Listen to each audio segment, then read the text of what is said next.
Greetings, comrades, and welcome to the Eastern Border. This time we're visited by Michael from the Red Line podcast. I know it's kind of easy to mess us both up because the Eastern Border and Red Line sound similar. Both of our show names sound like some subject that the other person could speak about on their own show, in a way. But we're here to discuss recent political events and not so recent ones because overall, a lot of people are going to be Googling up each of our shows and probably trying to find out more about what's happening on the whole post-Soviet sphere, specifically in Russia and Ukraine lately. But to be frank, all of this ties together with a much more kind of a cultural thing that's going on in the post-Soviet sphere, so to speak, post-Soviet area, throughout these last 30 years with all the culture and everything. So we're here to discuss a little bit of the national peculiarities of democracy. That's how I'd like to put it. Please, Michael, go and inform dearest comrades why are you here and why we are totally not aiming at you with a pistol currently.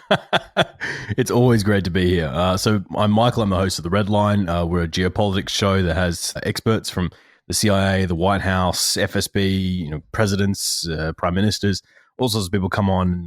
We have 3 guests for each episode, and we tackle one big geopolitical issue each fortnight. And we've, in my background, I was a conflict journalist, mostly focusing on the Middle East and the old Soviet bloc. So this is back in my area of the world, and no one. I think all my family and friends and girlfriend are sick of hearing me talk about Central Asia and the Soviet bloc. So it's good to finally have someone who's willing to listen to it.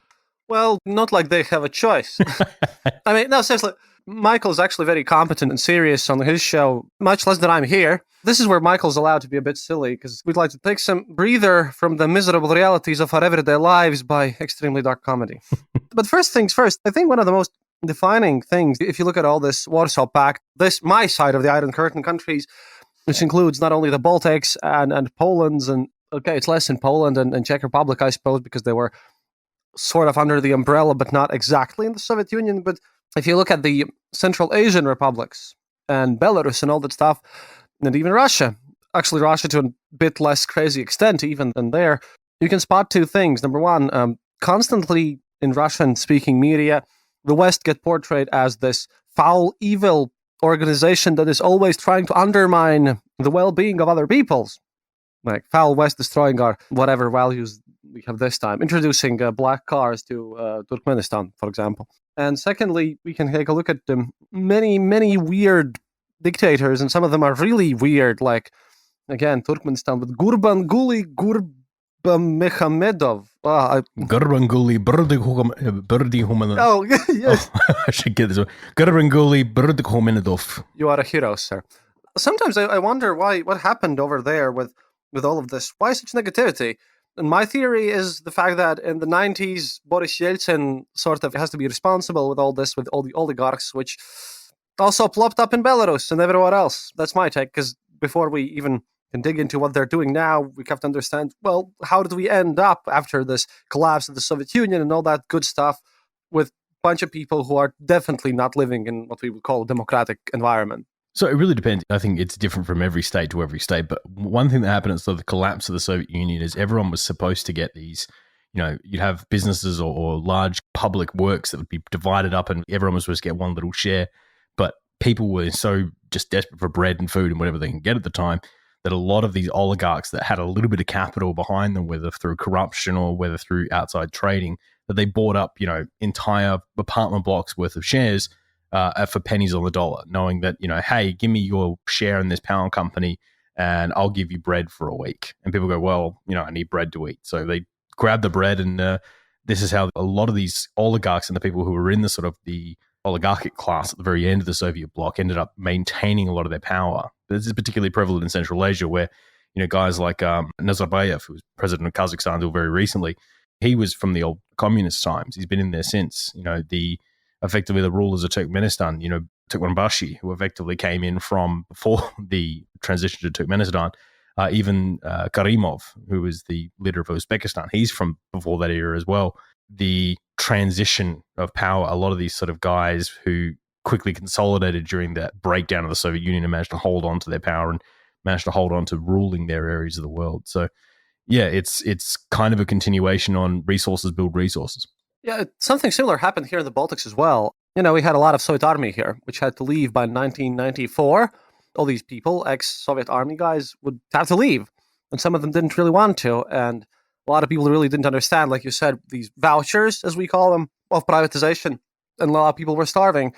So one way how these Soviet army people just kind of stayed here is they used their resources to just buy up all the certificates for, like you said, giving people some bread. And now all of our rent market in Riga is vastly skewed because of that, because they all bought apartments and whatnot.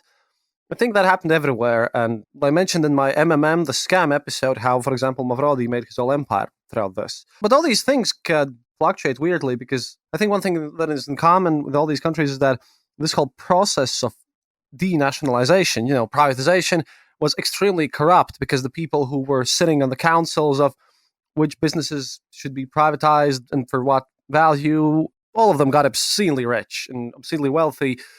And a lot of them, at least here, are undergoing court sentences. I mean, Moscow still has the highest per capita of billionaires anywhere in the world.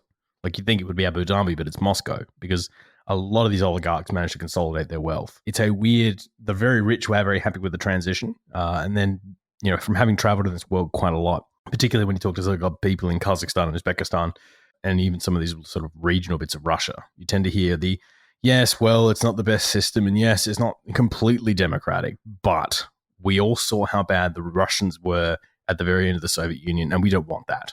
We'd rather have a stable, semi-democratic dictatorship than the free-for-all that was the end of the Soviet Union. And a lot of people have only experienced those two types of government, so they don't really have this yardstick to compare it to. They're not like, well, Czechia is pretty nice, and so was Uzbekistan, but which one's better? It's, hey, do you want what, the Soviet era or the end of the Soviet era or what we have now? And I think that's prevalent in particularly some of the older generation's minds. Yeah, and also kind of characterizes why in a lot of these places, internet is being censored a lot. Because what if the people find out that, everything is not failing so terribly as they've been told all the time? Turkmenistan, as of last week, has now officially taken the crown for slowest internet in the entire world.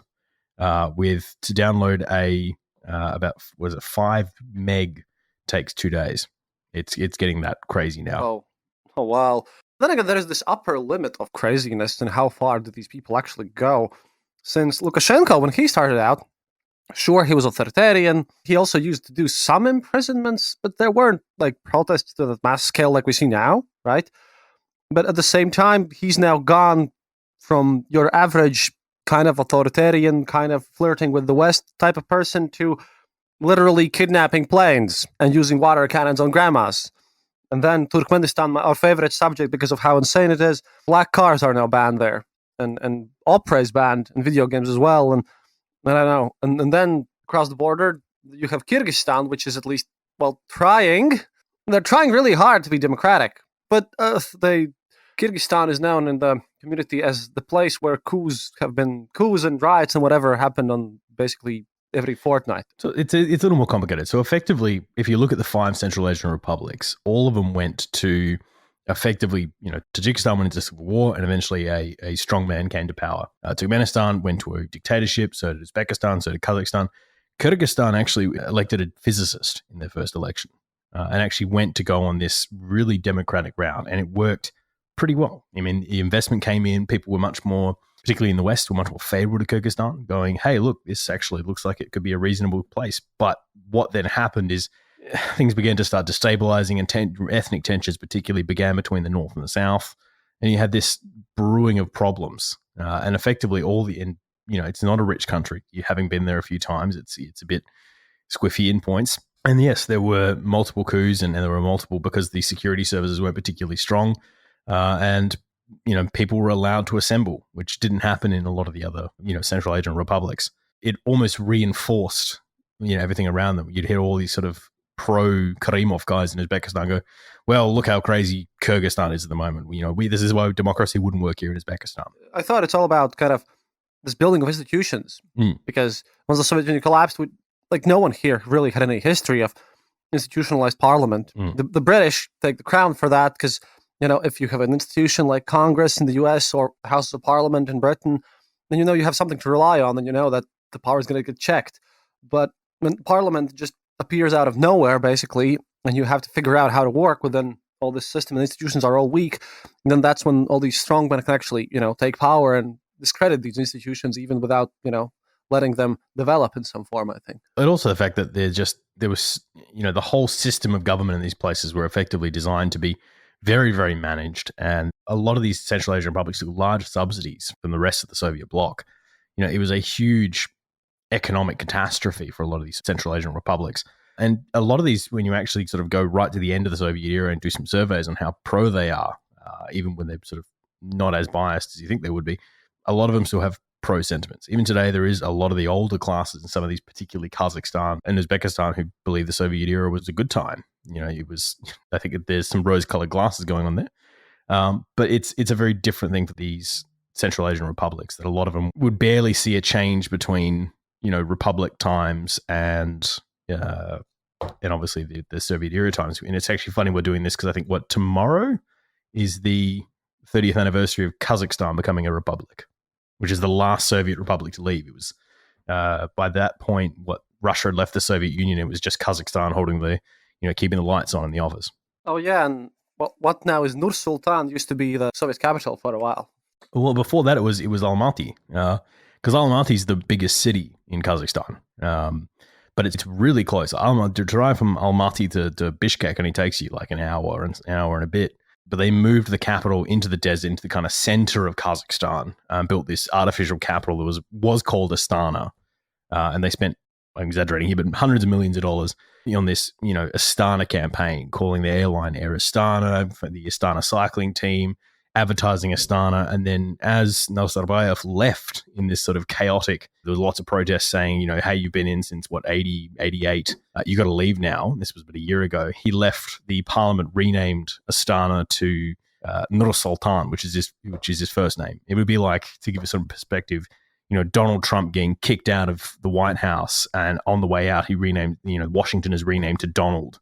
It was a pretty chaotic time in Kazakhstan there. My favorite thing about the renaming was that a listener sent me this link that, just like in every other country, they had a website called The Escorts of Astana. And then they renamed it to Escorts of Nur Sultan, which is just amazing. That's a little, surely someone that's a little on the nose, that one. Because, he's been, to put it very mildly, corrupt by quite a big amount, particularly. So BTB Bank, which is one of the major banks of Kazakhstan, has had Nur Sultan all over it for years. He effectively picked board members, he'll pick runners, he'll put his hand in the cookie jar, and he's been caught multiple times. And yet he gets away with it. Most of his kids live in London, and they all buy houses. And Nur Sultan's been incredibly corrupt and been caught with multiple scandals, to put it politely. So Nur Sultan's escort seems like someone's definitely in on the joke there.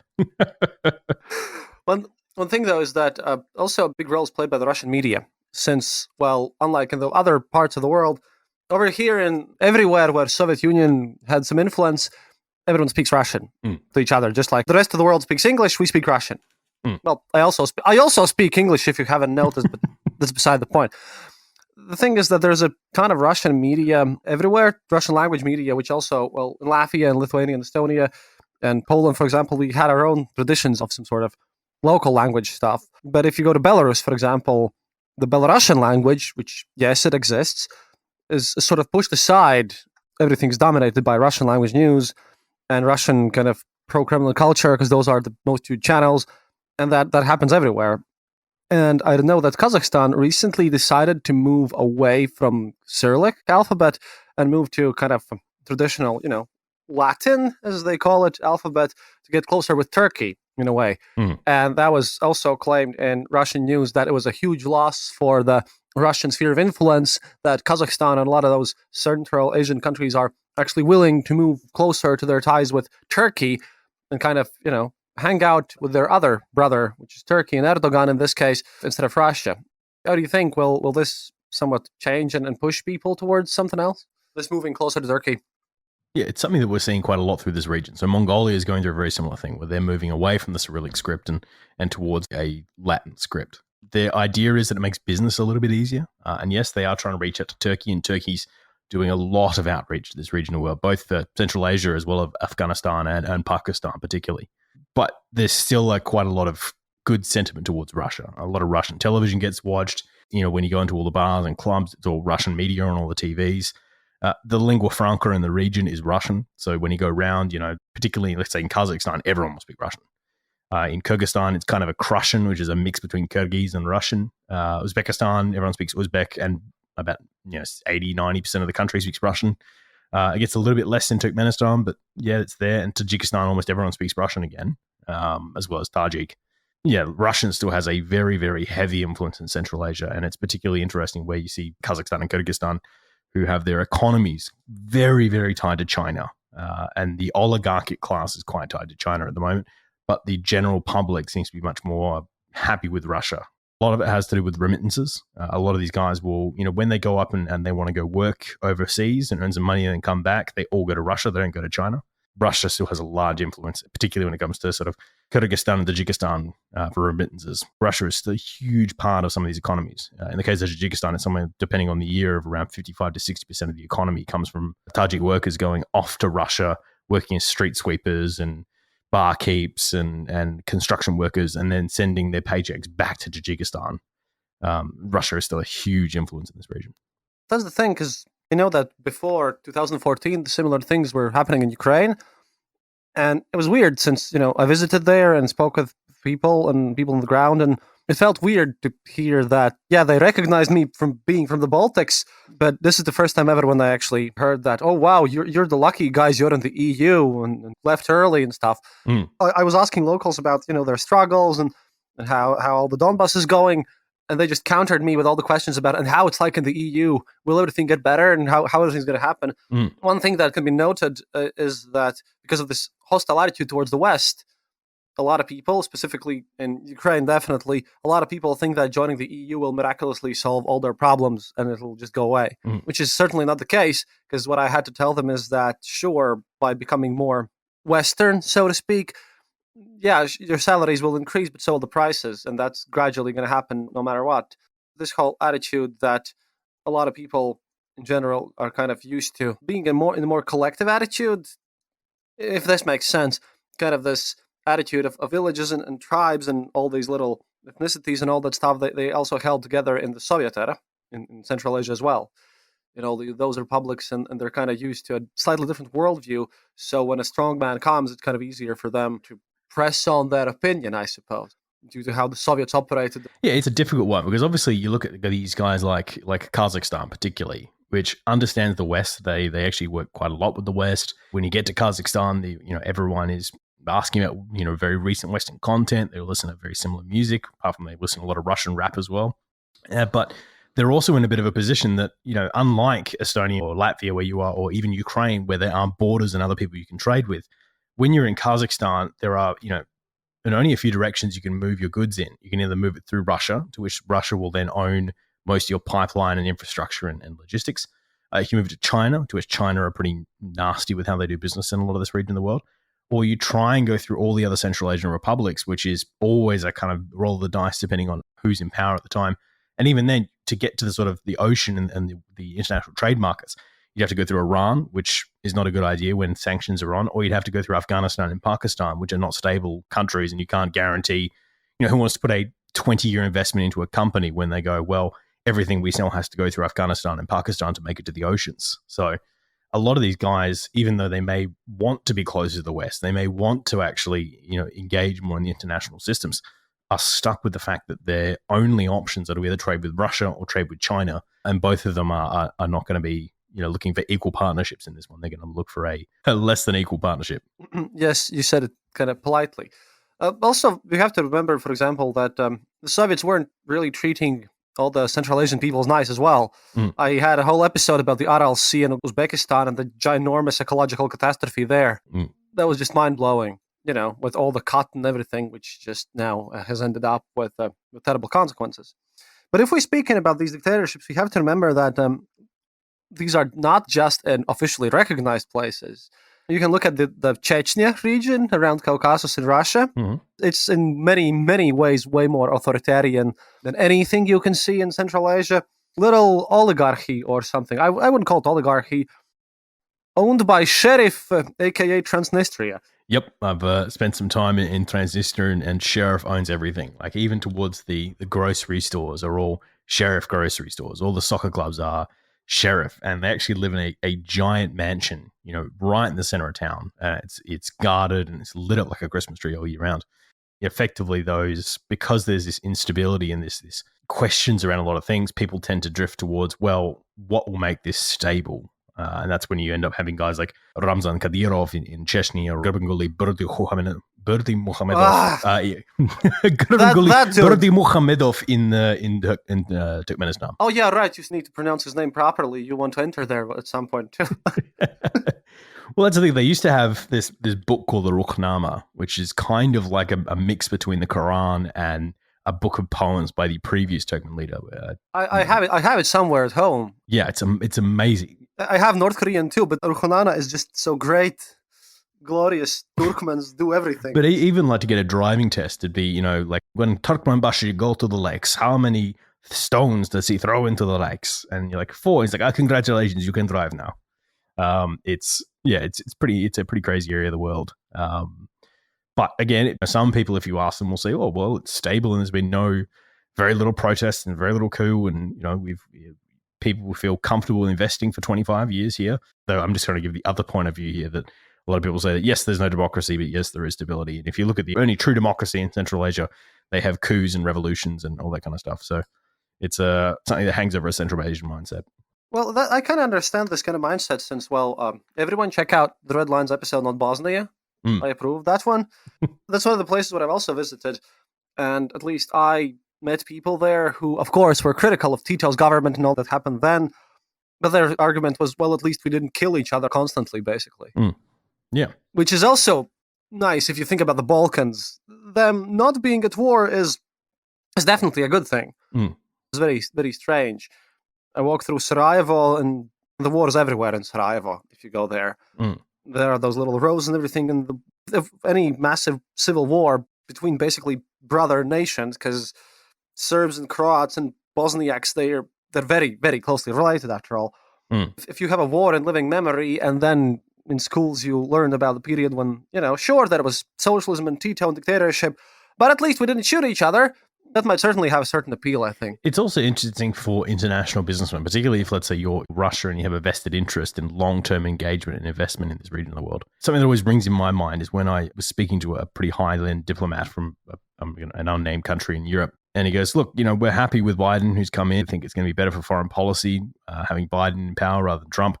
We're also a bit nervous to sign any deals with the US. And I go, oh, well, why is that? He goes, oh, well, frankly, the US, they can have a midterms go wrong, and all the deals can be now ripped up, like we saw with Iran. Whereas, with China, with these long-term Central Asian, dictators, to put for lack of a better word, we know that we can sign a deal with them, and 25 years on, it'll be either him or his son sitting at the helm. So we feel comfortable investing 25-year lots.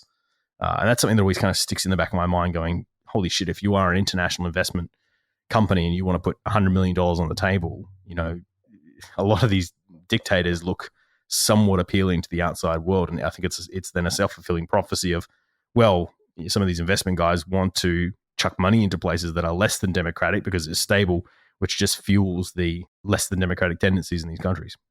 Yeah, which is side tangent though, but which is why I find hypocritical when a lot of companies on Twitter tend to post how they care about social issues and all that whatnot. And when big oil companies do that, it's extra funny because, well, at least they're pretending, but I highly doubt that any massive, huge company is really interested into the well-being of people more than they could actually purchase their products or something.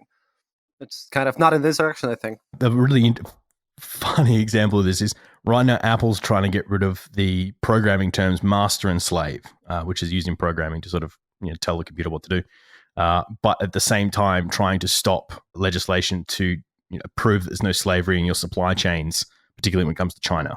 So they're banging on the drum saying, well, we can't have the terms master and slave. It's too reminiscent of slavery. We don't. It's disgusting. At the same time, is trying to block slavery legislation that actually prevents slavery in today happening at the same time. So yeah, this is a bit of a bugaboo for me as well. I think this is also kind of reminiscent of like, if right now people would start boycotting Volkswagen or something for, their less than reputable roots it's companies. They change and everything's weird. But while we're at Ramzan Kadyrov and everything, because we do have sadly we do have a limited amount of time. I want to talk about Ramzan Kadyrov, at least in my opinion, and in a lot of potential opinions that I've read, has a nice potential of breaking independent from Russia in the future. Hello there. Thank you for tuning in into another episode of The Eastern Border. We are so happy to announce that this episode is brought to you by our friends at Rusansov.com.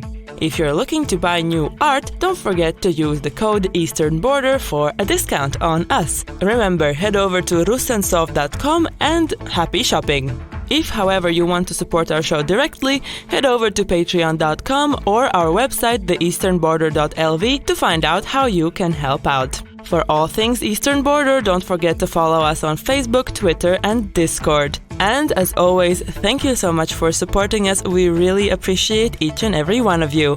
That's all from me now. See you online.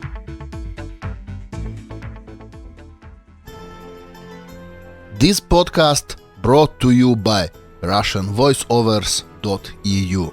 Enjoy!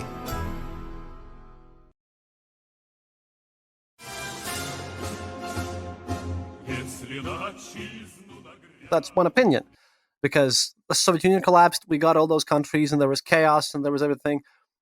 But lately, a lot of respectable people state that Russia might undergo a collapse 2.0 under some ethnic lines, because there are some tensions, like in the Kola Peninsula and all the regions on the Asian side of Ural Mountains where all the resources are gathered. What do you think? I think it's kind of likely, but not in the way that people expect, because I also put a lot of belief that some other even harsher strongman could potentially come to power, and we could see some other new waves of dealing with the evil oligarchs with their houses in London to just prop up the whole thing a bit. It's a complicated question. Of course it is. Welcome to Geopolitics. The answer to every question is it's a complicated answer. Yeah. So obviously there are guys like George Friedman who definitely always talk about the breaking of Russia into 7 states. I think it's less likely. You know, there are some areas of Russia which are, you know, very much more Moscow aligned than others. So if you were asked guys in, you know, Nizhny Novgorod or Murmansk, you know, they would be 100% pro-Moscow. Having spent time up there, there's no chance Murmansk is breaking off. They're pretty happy where they are. When it comes to Chechnya and the Ossetians, I think that's a different story. I think a lot of them would, you know, if push came to shove, be willing to go down that road. But right now they also realize that Grozny these days is very different to Grozny in the 90s. And Grozny is actually quite a nice city these days comparatively to a lot of other parts of Russia. So Russia effectively has chucked so much money at these, you know, these areas that they do worry would cause a domino effect, because they worry that if Grozny pulls away, then the Ossetians might pull away, and then we might see guys, you know, in the Siberian areas pull away, or Vladivostok might pull away, or Kamchatka might pull away. So a lot of grease is going to the squeaky wheels. And now, particularly the new big project Russia's talking about is the big Caspian Sea base. So the Russians have based their entire Caspian fleet they used to base it out of Astrakhan, which is actually pretty close to Volgograd, which was Stalingrad if you're a World War II buff, which used to be Tsaritsyn. And it used to be Tsargrad and all that stuff. Yeah, it was just, you know, we changed the sign every couple of years just to keep everyone guessing. But yeah, it's effectively right up near the border with Kazakhstan and the very north of the Caspian Sea. And now they're moving it down to Kaspis, which is near Makhachkala, down towards sort of Azerbaijan and Georgia and, you know, those kind of areas, because they want to put lots of job programs in here, keep everyone employed, keep everyone happy, and give them this level of autonomy where, yes, Ramzan Kadyrov controls everything. It's not Moscow who does, but Moscow controls Kadyrov. And because Kadyrov's paid very, very well by the Kremlin. So not just by the Kremlin, there was a study recently that showed that 63% of all the jobs for clerks and everything in the institutions is controlled either by Ramzan's extended family or the extended families of his buddies. Yep. 63% of everything. Also, he literally institutes extra taxes on his own people enforced by his own gangs of people. Yeah. Yep. But it keeps him on side. Moscow is more than willing to let him run rampant in that region of the world as long as he stays allied to Moscow. Kadyrov particularly is on a very good wicket with Putin. So why would he change? Why would he risk, you know, if someone else was to try and, you know, take the reins of the Kremlin, Kadyrov knows that he would not have as good a run at things as he probably would under Putin. For non-Australians, there, being on the wicket is a cricket term. It's fine. Yes, probably explain one. He's on a good. What's a good? He's on a good batting streak. I don't know. I'm trying to Americanize this for the audience. But yeah, Kadyrov knows he's on a very good, run with Putin. So why would he want to change this? For the same reason that all these big companies in Russia, whether it be Rosneft or Bashneft or Gazprom, all have lots of ties with Putin and have been paid by Putin and are friends with Putin. And they know that, well, why would they support a coup or why would they support another party to rise up? Because they're on a very good wicket with Putin at the moment. Well, I think there might be a kind of a better reason right now, since it's a two-way relationship. And I read an article for Carnegie Moscow Center by Tatiana Stanoye. Yeah, Tatiana. She's a political analyst, and she wrote some comments on the new additions to the new Putin's constitution. Yep. Which is going to curb stomp regional rights in Russia a lot. The governors can just be removed at will, basically. They've turned into an even bigger farce than they used to be. There are basically new powers to the governors, but they have to be even more loyal to basically central government right now. Local parliaments can be basically turned off at will. And municipal levels, municipal authorities, the local mayors and whatever, their powers have been curbed massively. Everything's being even more verticalized, as Putin would like to put it. They're making sure that the central authority has even bigger authority over the regions. This would probably be quite hard to do in other federative places where states' rights are still a thing in the United States, as far as I get it. I don't know about Australia, how centralized or federated you guys are. But currently, there's this new push about how the recent elections showed that, like in Khabarovsk, where they rigged it and they had a new governor and all that mess that happened there, people have discovered that they have this potential of voting in people, if not for the Gosduma, which is going to get rigged, then for their local elections. They kind of got used to voting in people that might not be very friendly with Putin, and especially with this Navalny's umное голосование, or smart voting system. Navalny has its own problems, though. I'm not a... I like Navalny, but I don't love Navalny. Let's just put it that way. He has his own issues. And as I read it, yeah, Kadyrov is obviously not extremely happy about all this situation. And recently, the biggest new conflict that happened, which blew up in Russian press, was that Russia, just like any other country, has a committee on civil rights, basically. And one of the guys who was on this committee, although they have to present thesis with their discussions with the president beforehand and all that stuff, one of them actually came in, I think it was Surkov, stepped up and said, well, why don't Mr. Putin, we just let Chechnya go? They're literally bringing all of us down, and Kadyrov's funding terrorism and attacks on journalists. How about we just let Chechnya be and just cut off Kadyrov and let them be an independent country? And now he's under investigation. He's getting, obviously very angry rants from Kadyrov himself. But there is some certain mood in the air and the Russian media currently about this whole situation with Chechnya, because, after Kadyrov can just publicly demand public apologies from everyone, I think Putin, at this point, this new law has to show who's boss there, because the power dynamic is not just strictly the one of Kadyrov being subservient to Putin constantly. I think he's trying to push and see how far he can go, so that at least in localize, he can maybe show up, and say that, hey, Putin might be there in Moscow, but he's not as strong as everyone thinks. That's my theory. It's pretty close to what a lot of these sort of insiders in particularly Russian intelligence will tell you, and a lot of these particularly high-end guys in Russia will say is priority one above everything else in Russia is keeping Russia together, and then they'll point to things saying, look, we gave a lot of autonomy. Gorbachev gave a lot of autonomy at the end of the Soviet Union, and look what happened. We will never be the same. We'll never be as strong as we once were.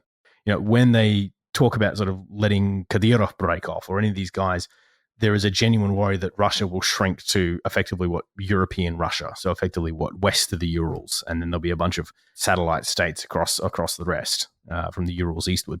Russia cannot afford that. They do not want that. They priority one above everything. Even above making sure Putin's wine fridge is full. Priority one is making sure that Russia stays in one piece. So if they can do anything to keep it together, they'll 100% do it, whether that be paying off Kadyrov, whether that be moving entire naval facilities south so there's more jobs in that region, whether it be building up, more infrastructure into particularly sort of ethnically diverse regions, around Vladivostok to make sure there are more jobs out there, whether it be making sure that there is a constant food supply of cheap food for some of these Arctic territories to make sure that people there are well fed and happy. Russia knows that if a couple of these breakaways happen, again, because people went, well, at the end of the Soviet Union, it's only Estonia, Latvia, and Lithuania. No, that won't break up any further than it did. And everyone then watched the whole thing break into 15 republics. There is a genuine worry that if some of these smaller guys like Ossetia, Chechnya, and guys around Vladivostok would break away, then it would cause a lot of the same problems. And for those who don't know, this is a bigger issue for Russian intelligence things, because, I get some messages from guys, but probably not the same guys that you do. They tell me that always remember the Tatarstan. In 1993, Tatarstan held a referendum to break away from Russia, to become their own Tatar thing. And it was all according to Yeltsin's constitution, but it was disallowed completely. And secondly, Russia, their federation subjects are not just states. Some are republics, and some are like autonomous oblasts, stuff like that. And Tatarstan republics hold the special case that they used to be able to elect their own presidents. Mm-hmm. Like a president of the republic, which is federated in the thing. And Tatarstan hold on to this for a long time. But now they had a couple of years ago, they had an official document from Moscow stating that no. The head of Tatarstan can no longer call himself president. That is the sweet attitude. And other part that I know that can cause discontent and why this might actually be a serious reason why these people could want to do some breaking away parts is that in the places of where Russia gets its oil and diamonds and all that stuff, those places are all minority ethnic Russian, which is what you would expect people who live in Moscow and St. Petersburg, their own nationalities, and they get paid extremely little in comparison to the big guys in Moscow. Because we spoke about this in our last Hearts of Iron 4 game, which is awesome, and I wish to play it again. Also, Dan Carlin, if you're listening to this, join us. But the thing is that this is an interesting fact about Russia and how it treats itself, basically, is that if you're in the United States or Australia or whatever, imagine that every possible business in your country would be registered and paid taxes in your capital, and maybe slightly in some other city. That's what's happening in Russia, because if Washington, D.C. would be just this massive place where everyone pays taxes so it gets the most money. That's happening in Russia. Every business ever that does anything in any region whatsoever is actually registered in Moscow, and Moscow benefits the most. That's why it is so huge. 12 million people live there right now, I think? It's around that. It's slightly bigger than London, even. Just as a thought exercise for anyone who sort of wants to get an idea of how centralized Russia is, try and book internal flights in Russia. They all go through Moscow. So if you were, let's say, want to go from Kazan, which is in the east, to Nizhny Novgorod, which is actually just north of Kazan, you have to fly through one of the Moscow airports. If you want to fly from Volgograd to Murmansk, you got to fly through Moscow or Petersburg. Even the train lines, if you watch how sort of the Russian train networks work, they all tend to sort of go into Moscow and then breach out from Moscow. Everything, whether it be intelligence or money or taxes or power and influence, tends to go from anywhere in Russia to Moscow, and then Moscow from Moscow outwards. The country is much more centralized than a lot of the sort of Western nations that we're used to. Particularly, let's say something like England, guys in Manchester can have entire businesses that function in Manchester and are governed from Manchester, and that's all it is.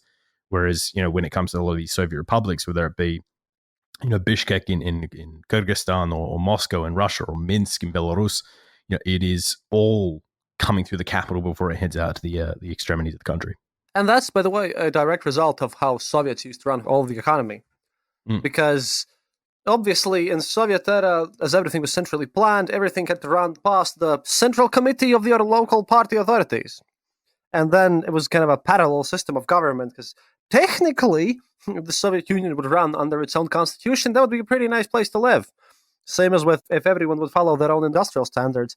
But as everything had to be double approved by the party officials, and party officials didn't like to move that much, so it kind of stayed. It's an interesting comparison that I found recently, that if you compare the Catholic Church in the late Roman Empire, you have the Roman state authorities, and then you have Catholic Church, which basically took over after the Roman Empire collapsed. The same can be seen with the party authorities in the Soviet Union and the Soviet Union government.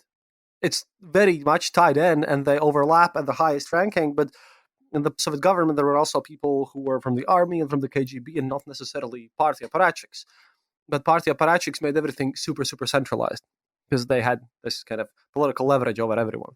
Yeah, and that's coming back to that same problem of let's make sure everything stays where it is and make sure there isn't breakaway. And every time we've experimented, this country has experimented with decentralization, it's gone pretty badly. And they'll point to examples as well from China, and they'll point to examples from other countries where decentralization has led to a breakaway and a balkanizing of a country. So yeah, Russia is very keen to keep things very centralized. But what can they do? What can they do? Because if you think about it, okay, let's presume the best case scenario for everyone. Putin dies. They get a new elected person. Everyone is calm. There is no civil war. There is nothing. China does not seize territories it claims next to the Baikal and all that part. They just ignore that part. There is no mass uprising, anything. They have a democratically elected leader, which is, let's go for it. Let's pick Navalny. Metaphorical Navalny. In this case, I actually, like I said, have some doubts about him. What happens then? You get a new leader who's ready to work with everyone and be open and democratic. You know what happens the next day? Ramzan Kadyrov declares independence instantly. Well, it depends on if they pay him off well enough, because that'll be the choice then. Let's say it was Navalny, and I don't think Navalny would be the person to take over after Putin. Of course not. It's a metaphorical Navalny here. Let's call him Smithsky. Smithsky. Let's go. Smithsky is a good name. John Smithsky is going to be a John Smith. Ivanovich. Yeah, Ivanovich. Ivan Ivanovich comes to power. He effectively will now be stuck in a position where he goes, okay, all of the big companies, whether that be, your big gas companies, your diamond companies, your oil companies, your transport companies, your logistic companies, all these big guys are friends of Putin. And they're all taking a lot of money under the table at the moment. So you have a choice of either cleaning house and trying to clean up the corruption, or you have a choice of continuing effectively the shadow government and all the guys that push everything along. Now, if you want to fight the corruption and try and clean out and get rid of all these Putin sycophants out of positions and whatnot, they will throw all of their resources against you. And they will make sure that someone comes in power who will keep the gravy train going. So even if you manage to fight off whoever Putin's successor is, and you fight off all the political instability that comes with that, you still have to then fight all of the oligarchs who will now be against you because they've been on a very good gravy train for decades now. And then you'll have all the other people who will, like Kadyrov in these very autonomous areas of Russia, who will say, I don't want to live under Ivan Ivansky. Screw it. I'm going to go become a republic. And then that will spark problems in guys like Volgograd and Moscow and Petersburg who go, well, if we get Ivan in, then, we're going to break up even worse than we did in the Soviet Union. And, we don't want that at all. So it's then a choice of, do you roll over and let the oligarchs continue what they do? Or do you submit to the oligarchs and just effectively continue a Putin regime with, a new face? And that's a pretty sad way to look at things. But it is. I think it's a card that someone coming into power after Putin will have to decide on. Yeah, because like you said, geopolitics. There is no easy answer. I've been asked also, what do I think about this? And yeah, breaking up of Russia's tinier parts could be beneficial for people living in those regions. At least some regions will be just terribly worse off. But when it comes to mind to figuring out what's the best possible scenario for Russia, I honestly can't answer. I know that for Belarus, what Lukashenko is doing in Belarus, definitely in my mind, is putting the people into some sort of a bloodier and more aggressive revolution. The last one was where protesters came out in the streets with air balloons and flags and whatnot. In the next one, they're going to be fighting police with Molotov cocktails and bats and possibly guns even. Because Lukashenko is now blatantly showing that, no, while he's physically alive, nothing's going to change there. Putin's in a bit different situation because unlike Lukashenko, whom I do not consider a rational player at all anymore, Putin is not dumb. I respect Putin. He's evil, but he's not dumb. And I think he's actually clinging on to power currently because he could retire to Maldives and ensure that he and his family and everyone he knows and loves lives a peaceful, super happy life. I think Putin is on the levels of Elon Musk rich, right? But I think he kind of understands that he doesn't want to go into the history books as the guy who destroyed everything. And he also understands that he has to stay there even though maybe he doesn't want to rule anymore, or maybe he would like to do something else. And he has to prop up his image, have those plastical surgeries and all that stuff. I think he really thinks he's doing the best for Russia because he doesn't read the internet. He's given internet and little red binders that tell him what's happening. He doesn't use smartphones either. So I don't know. I honestly, when it comes to Russia, I just don't know. Well, let's see. I'm sure there will be people in Putin's ear saying, Mr. President, you are the only thing holding this country together. That if you die, this country will fall apart into a bunch of republics, and you are the glorious leader holding this republic together. And someone's going to clip that out and throw that at me one day. But that, that's the kind of position he's in. When it comes to Lukashenko, I think he's a little bit smarter, but not as smart as Putin. And I think the interesting thing for Lukashenko is he's been really good at playing the West and Putin off each other. So every time Putin doesn't pay him as much attention, he starts, he goes and has a few talks with the EU. He has, the Polish ambassador will come over and he'll start talking about releasing some of the sanctions. And then obviously Putin goes, no, don't want that. And Putin, gives Lukashenko what he wants. What's happened now that effectively this big protest has happened and he's had to call on Russia to get him out of the poop? That's it. There's no going to the West now. He knows that the only option now is looking to Putin. He can't play them off against each other because the West won't have him anymore. The West will only accept Belarus in a post-Lukashenko world. And he knows that. Russia knows that.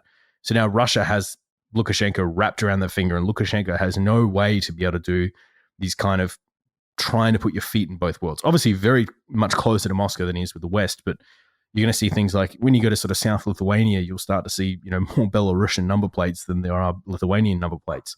That's going to start to disappear. And when you get to the younger generation who all go to Poland and they all go to Lithuania to do their shopping and hang out, and they understand that those doors are closing.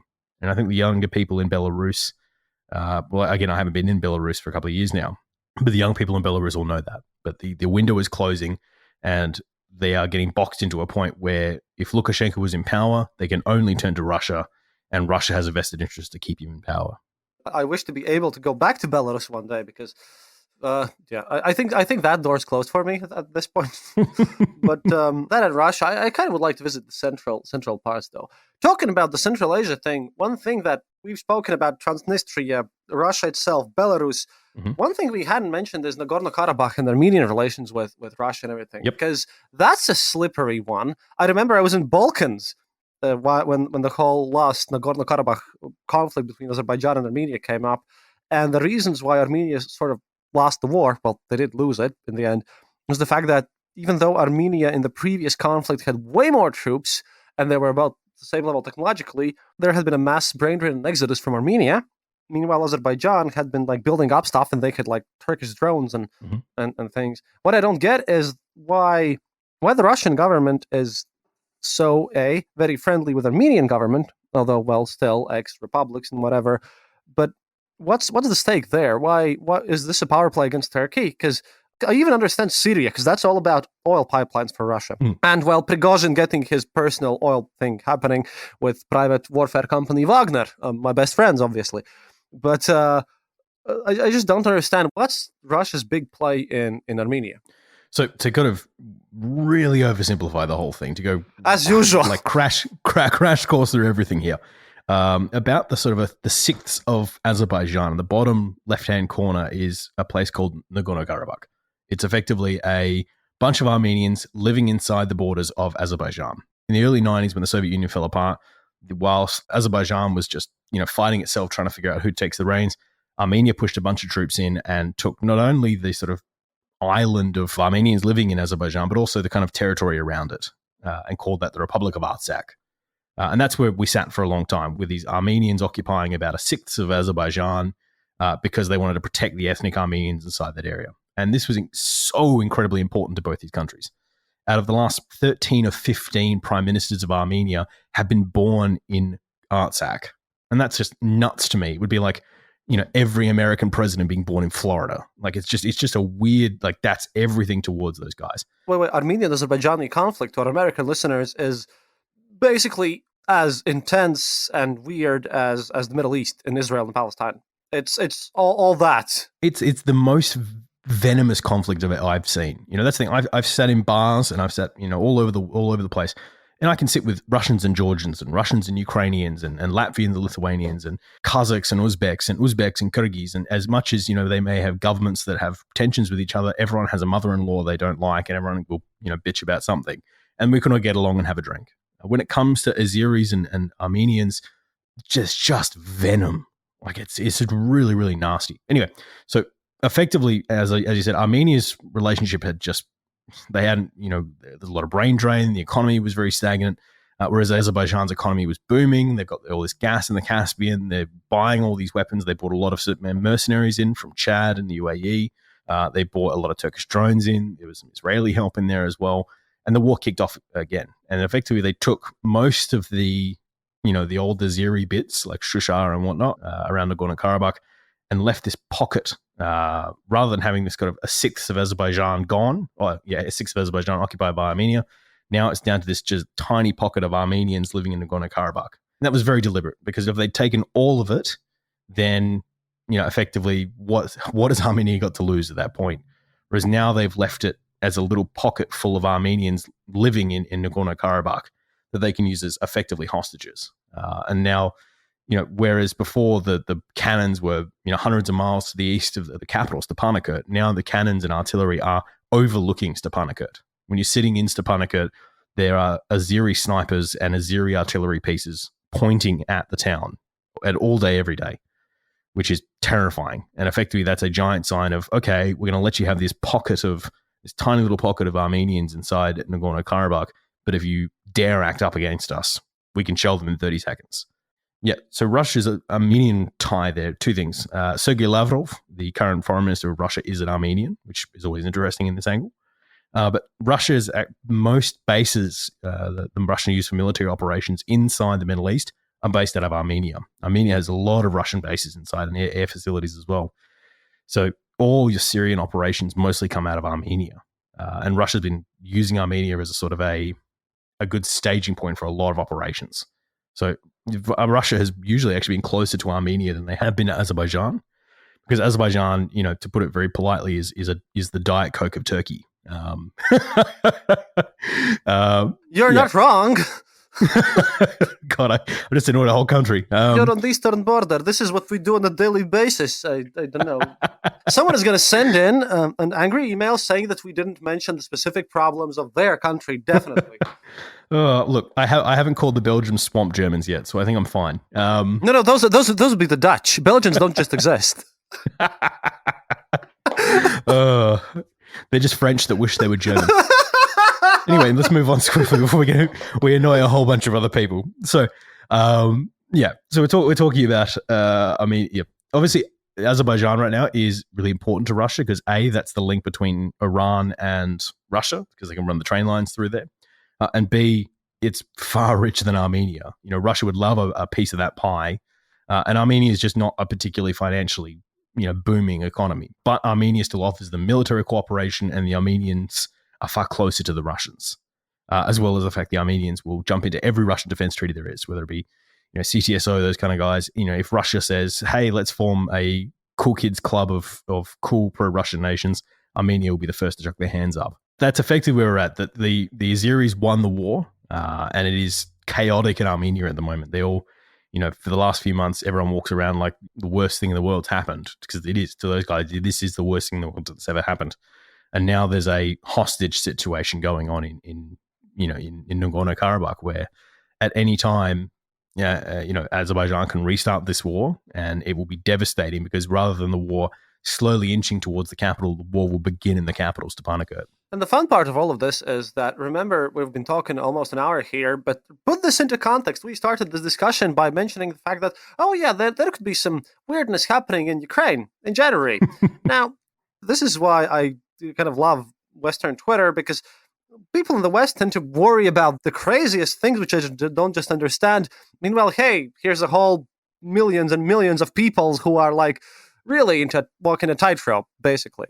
But to finish kind of this one up, and if you have way more questions than you started this episode, remember, we both have podcasts with lots of episodes on them. You can just go and check them. And Michael's The Red Line Show will be on my feed too. You can go and click the link and listen to him being very professional with better experts than me.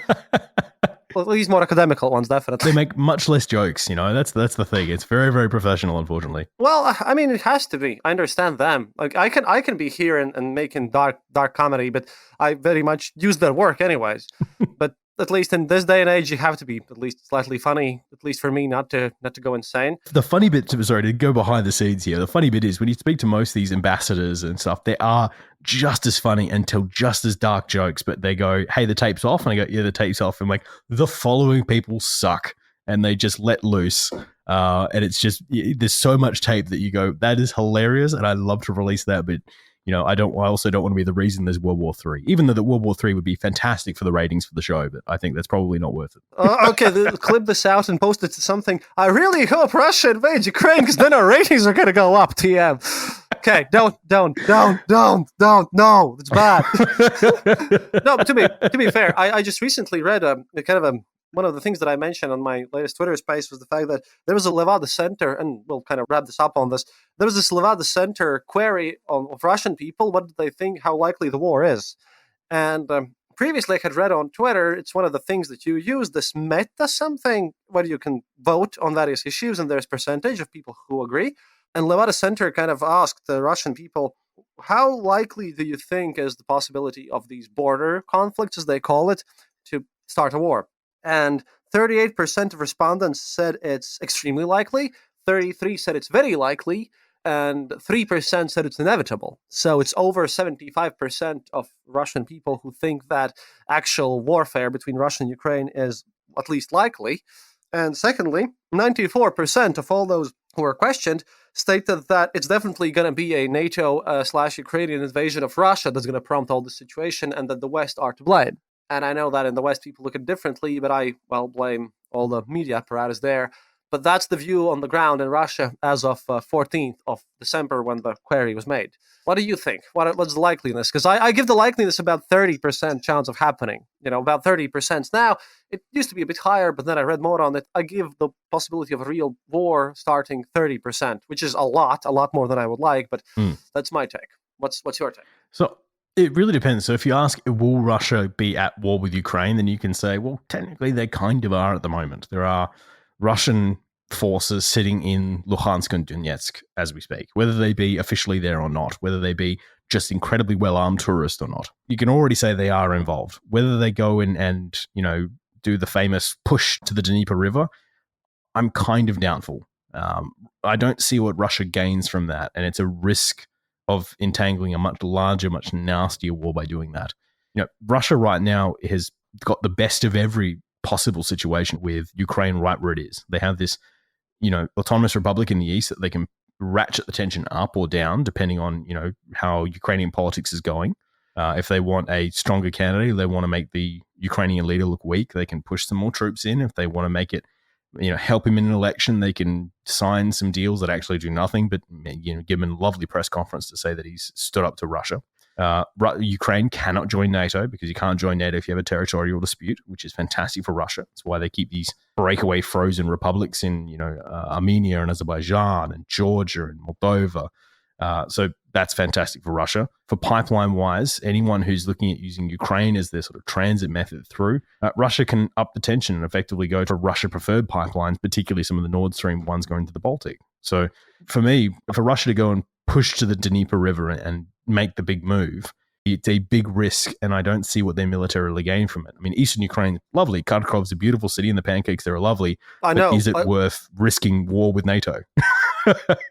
I highly recommend visiting Ukraine, by the way. I loved it there. I loved Mariupol, and going to Donetsk and Luhansk, not very recommended for sane people.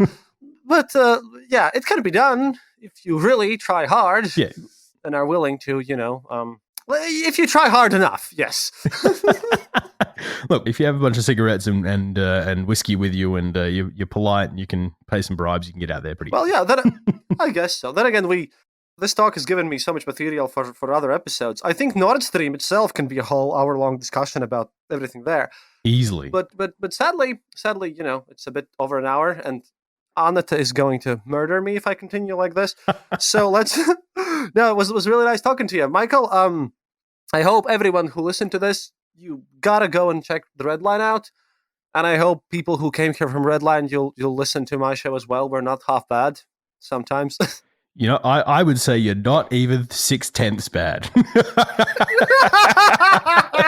No, honestly, you like one of the first. I remember when I first came in on a show back when the Red Line was just starting. It was like episode 6 or something. We were doing Transnistria, one of the real early days, and even then, like I was a huge fan of your work, and I still am. Thank you, man.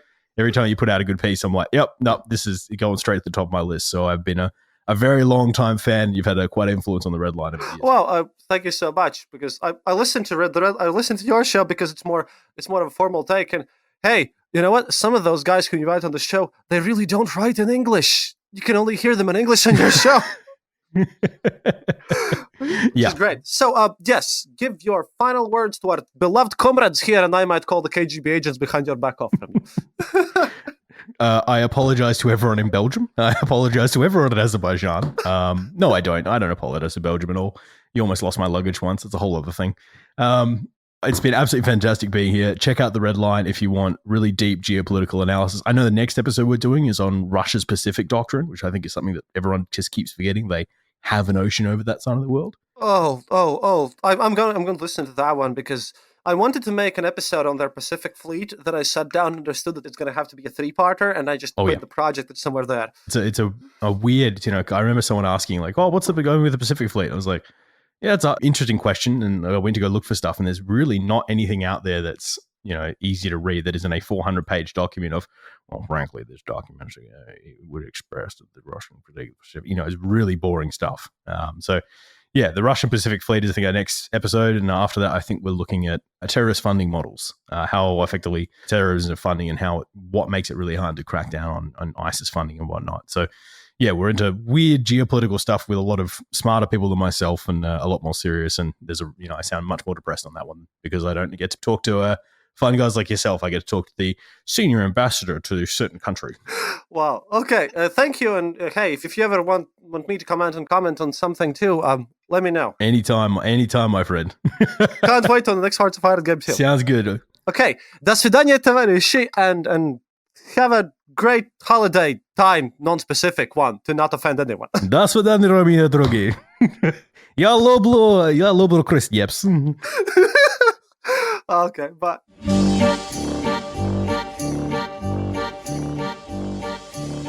Thank you for listening to the Eastern Border Show. If you have any questions or comments, go to our website, theeasternborder.lv, and leave a comment there. Or email us at theeasternborder@gmail.com. We'll be sure to answer. You can also follow us on social media and contact us there. If you enjoyed this episode, then leave us a review on Apple Podcasts and tell your friends about us. It really helps us grow the show. And remember, happiness is mandatory.